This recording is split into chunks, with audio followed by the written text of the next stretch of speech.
La vie de rêve, c'est vraiment une vie? Salut à tous, moi c'est Albert et vous regardez Génération, la nouvelle vie des 18-25 ans. Aujourd'hui, on parle des gens qui ont fait de leur passion leur métier. On a tous rêvé de devenir sportif de haut niveau, acteur ou comédien. Mais cette vie n'est parfois pas la vie idéale et demande beaucoup de sacrifices. Être un personnage public en 2022 signifie ne pas avoir droit à l'erreur. Et entre cette pression constante, le calendrier surchargé ou encore les déplacements à tout va, ce mode de vie semble tout de même avoir son lot de désavantages. Pour se rendre compte de ces difficultés, j'ai rencontré 4 personnes qui mènent une vie pas comme les autres et qui m'ont évoqué les désavantages de leur quotidien. Bienvenue dans ce nouvel épisode de Génération.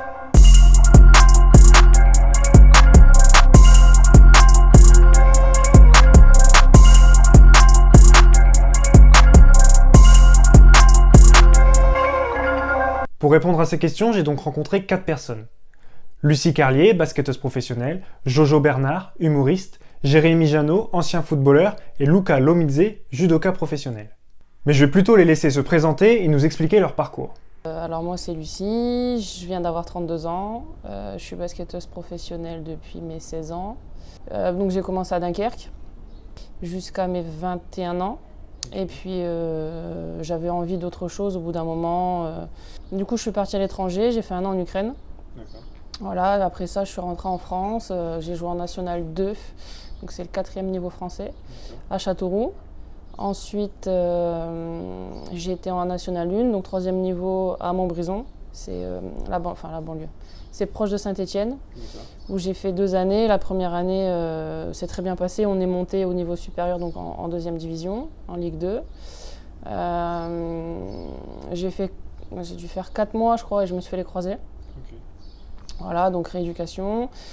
Rééducation jusqu'en octobre. Et puis en octobre, j'ai signé en première division à Tarbes, où j'ai fait une saison qui s'est plutôt très bien passée sur le plan personnel. Et ensuite, j'ai signé à Toulouse en 2e division pendant 3 ans. Voilà, donc j'ai fait 4 ans de Sud-Ouest. Après mes 3 ans de Toulousain, je suis partie à Cherbourg pour 2 années. Puis là, je me suis engagée avec le club de Voiron, qui est près de Grenoble, pour les 2 prochaines saisons. Alors moi, je me définis comme artiste né sur Internet et venant du Nord. Maintenant, Internet moins en termes de temps aussi, parce que j'ai splitté mon activité d'Internet et la scène. Donc je fais moins de vidéos YouTube. Après, je suis toujours présent par exemple sur TikTok ou sur d'autres réseaux sociaux. Donc j'ai toujours une trace sur Internet, mais c'est vrai que je fais beaucoup moins de vidéos que je ne pouvais faire il y a 9 ans. Donc voilà, Jérémy Janot, je vais avoir 45 ans. J'ai été footballeur professionnel pendant 19 ans, principalement à l'AS Saint-Étienne. J'ai aussi joué au Mans et à Lorient. Suite à ça, j'ai mis un terme à ma carrière, j'avais 36 ans. J'ai passé mes diplômes d'entraîneur et je suis rentré. Alors, j'ai fait 2 années en amateur pour passer les diplômes dans un petit club de la région de Valenciennes, de Saint-Étienne qui s'appelle Villars et aussi à Firminy. Et ensuite, j'ai intégré le centre de formation de l'AS Saint-Étienne en 2016 jusqu'en 2017 pour être entraîneur des gardiens du centre de formation. Ensuite, j'ai passé 2 ans à Auxerre. De 2017 à 2019 et depuis 2019 je suis à Valenciennes, entraîneur des gardiens du groupe professionnel. Salut, je m'appelle Luca Lomidze, j'ai 23 ans, je suis originaire de Géorgie, je suis arrivé en France à l'âge de 3 ans. Donc si je me souviens bien, comment j'en suis arrivé là, donc en quelque sorte je suis né là-bas mais j'ai grandi ici. Mais une fois arrivé ici en France, tu sais, je viens d'un pays où la lutte, tout ce qui est le judo, les sports de combat, là, ça fait partie des traditions. Donc du coup je n'ai pas eu assez le choix. Mon père m'a tout de suite emmené au judo, surtout que j'avais un gros gabarit même pour cet âge-là. Niveau palmarès, j'ai plusieurs médailles au championnat de France, donc junior et cadet. Pas de médaille au championnat de France senior, mais je croise les doigts pour que ça arrive, là, le plus vite possible. J'ai fini 5e au championnat du monde junior, 3e au par équipe. On a fait 5e au par équipe aux Europes. J'ai fait le championnat d'Europe junior, j'ai fait le championnat d'Europe U23, je suis champion de France universitaire, j'ai plusieurs médailles sur des European Cup, donc c'est des sorties à l'international sur des coupes d'Europe qu'on appelle ça, et j'ai participé au tournoi du Paris Grand Slam à Bercy en senior, chez les grands. Maintenant que les présentations sont faites, on va rentrer dans le vif du sujet. Y a-t-il des désavantages à mener cette vie? La réponse est évidemment oui. C'est marrant parce que j'en ai parlé il y a un mois à peu près avec des amis. On a eu un long débat dessus parce qu'elle me disait mais vous plaignez de vos désavantages, mais vous n'êtes pas à plaindre. Je dis non, on n'est pas à plaindre, mais les gens voient le sport professionnel comme oh, c'est trop bien et vous avez que des avantages et arrêtez de vous plaindre. Mais non, c'est pas ça. Il faut aussi comprendre que les gens nous voient comme des machines. On n'a pas le droit à l'échec. En fait, quand je vois, c'est tout bête, l'exemple que je vais prendre, mais Mbappé qui loupe un penalty alors qu'il a fait une connerie dans tout ce qu'il a pu faire de bien et il s'est fait assassiner, quoi. Donc il faut comprendre aussi que on est des êtres humains, qu'on a des faiblesses, qu'on ne peut pas être au top tout le temps. Donc il y a la pression du résultat qui est difficile à gérer. Okay. Parce qu'il faut être performant tout le temps et peu importe qu'on ait mal dormi, qu'il y ait un problème dans la famille, il faut savoir mettre tout ça de côté et pouvoir performer. Donc il y a la pression du résultat qui est quand même assez omniprésente. Et puis il y a le fait qu'on ne voit pas beaucoup notre famille en fait. Faut être prêt en fait à... Soit on joue proche de son cadre familial et du coup c'est très bien. Si on est très famille, après il y a des gens qui s'en foutent, mais on est quand même parti du mois d'août au mois de juin généralement.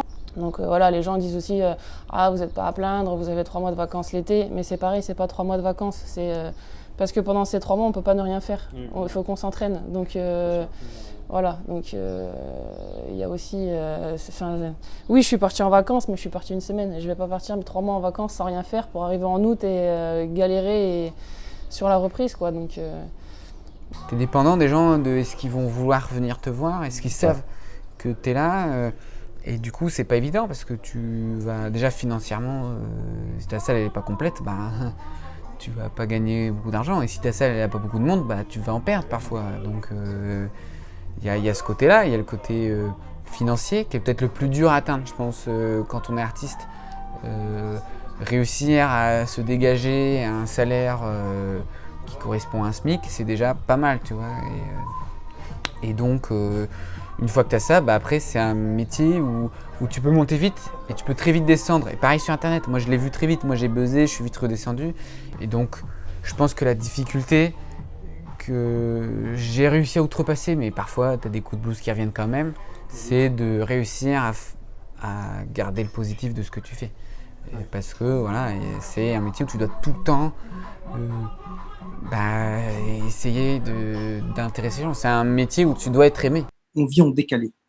C'est-à-dire que nos repos, quand vous avez une famille, moi mes vacances sont jamais en même temps que mes enfants. Ouais. Mon temps libre n'est jamais le même temps libre que mes enfants ou ma famille. Donc c'est un vrai désavantage. C'est-à-dire qu'il se peut que j'ai une après-midi de libre, mais mes enfants sont en cours. Ma famille travaille. Donc, c'est un réel désavantage, quoi. Ça veut dire qu'on peut avoir du temps, mais on ne peut pas forcément le partager avec ceux qu'on aime. Le haut niveau, c'est du hasard. Hein. On avance dans le brouillard tous les jours, on est à l'abri de rien. Là, je viens de me faire mal je me suis fait opérer du genou, donc tu vois. Donc du jour au lendemain, on peut passer au top de notre forme, à être mis sur la touche un petit peu en quelque sorte, de soigner les bobos. On avance, on s'entraîne, mais on ne sait pas de quoi demain est fait. Enfin, comme tout le monde, j'ai envie de te dire, mais là, c'est propre à notre métier, donc ça peut être c'est un désavantage. Ensuite, je dirais que parfois, il faut faire des concessions. Hein. Si on choisit cette voie, c'est qu'il faut faire des sacrifices, énormément de sacrifices. Donc, on n'a pas de vacances. Par exemple, juillet-août, on est en stage de judo, il fait chaud, on s'entraîne 2-3 fois par jour. Mais bon, c'est des choix de vie, encore une fois. Donc, c'est énormément de sacrifices, c'est beaucoup d'avance à l'aveugle, en quelque sorte. Je dirais que c'est ça les gros désavantages. Au-delà du rythme, il y a des désavantages pour certains à être une personnalité publique. Sur les réseaux sociaux, mais pas que. Les supporters n'ont pas de filtre.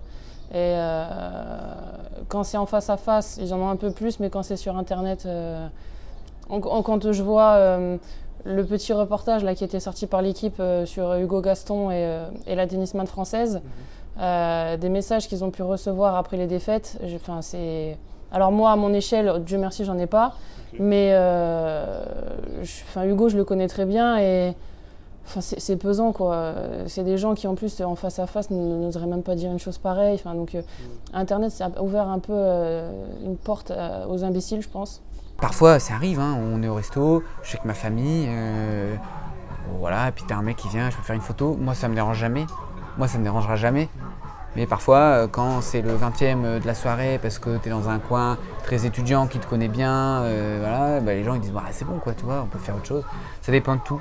Moi, franchement, je suis pas emmerdé avec ça. Et ça, c'est un gros désavantage de quand t'as percé sur Internet. C'est que t'as des vannes, là, comme le chocolat au lait ou ta gueule maman. Et les gens vont venir me voir et me dire Mais tu sais, ils vont même pas dire j'ai bien aimé ta vidéo. Parfois, il y en a même qui vont dire moi j'ai déjà rencontré des mecs bourrés, ils me font j'ai adoré le chocolat chaud. Tu vois. Ouais, j'aime bien, j'adore la blague des petits lus. Tu vois. Et alors que tu vois, ils ont à peu près la référence, ils veulent montrer qu'ils connaissent. Ils veulent peut-être que tu dises la phrase. Ça on me le demande beaucoup et c'est vrai que c'est chiant parce que je suis pas une box, tu vois, sur lequel tu appuies et voilà, je suis pas Woody de Toy Story, tu tires la petite truc et il y a un serpent dans ma botte, quoi.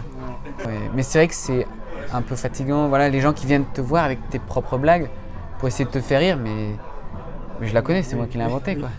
Généralement, tes supporters à 85-90% du temps, c'est de la bienveillance. Okay, ouais. Après, tu as toujours les 10% qui se moquent, qui raillent, qui te critiquent, mais ça fait partie du sport. Et comme au stade, la personne vient, paye sa place et peut dire lui il est mauvais, lui il est nul. Mais ça, c'est de tout temps ça. Ça, faut savoir vivre avec. Il y en a, ils savent pas le vivre, ils savent pas le gérer. Savoir gérer ses émotions, c'est aussi un bagage du sportif. Et il faut l'avoir, quoi.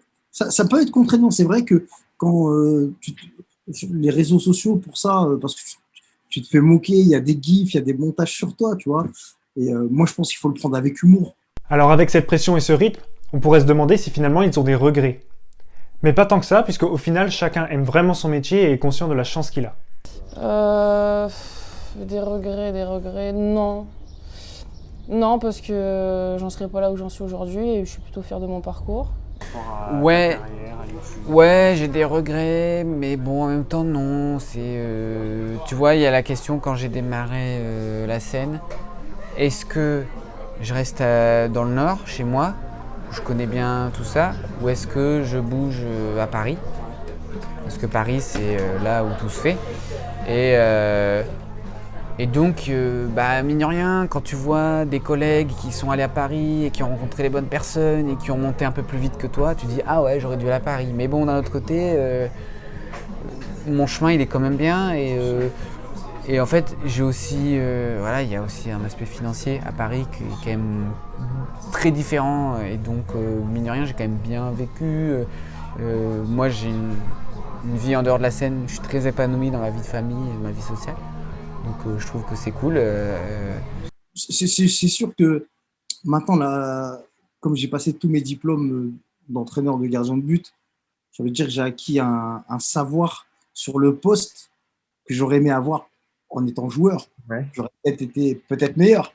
Mais non, j'ai aucun regret. Franchement, j'essaie de ne pas en avoir. Non, j'ai pas de regret. J'ai pas de regret, mais tu sais, avec le judo, avec le haut niveau, tu as des frustrations. Plus que d'autres, par exemple quand tu rates une compétition alors que tu es préparé, quand tu passes à côté ou il y a une blessure, donc bien sûr, des frustrations j'en aurai toujours, et par contre des regrets non. Ce qu'on retient de ces 4 témoignages, c'est que oui, il y a des désavantages à ce mode de vie. Le rythme, la pression constante, les sacrifices. Mais tous sont d'accord pour dire que c'est le prix légitime à payer et que ça n'affecte en rien la passion qu'ils ont à faire leur métier. Au final, la conclusion est belle. Les contraintes de ce mode de vie font partie du jeu et tout le monde semble l'accepter. Voilà, cet épisode de Génération touche à sa fin, j'espère vraiment qu'il vous aura plu. Un grand merci à Jojo Bernard, Lucie Carlier, Jérémy Janot et Luca Lomidze pour le temps qu'ils m'ont accordé. D'ailleurs, leurs interviews complètes sont disponibles en description de cette vidéo. Merci à vous d'avoir regardé cet épisode et on se retrouve très vite pour un nouveau numéro de Génération.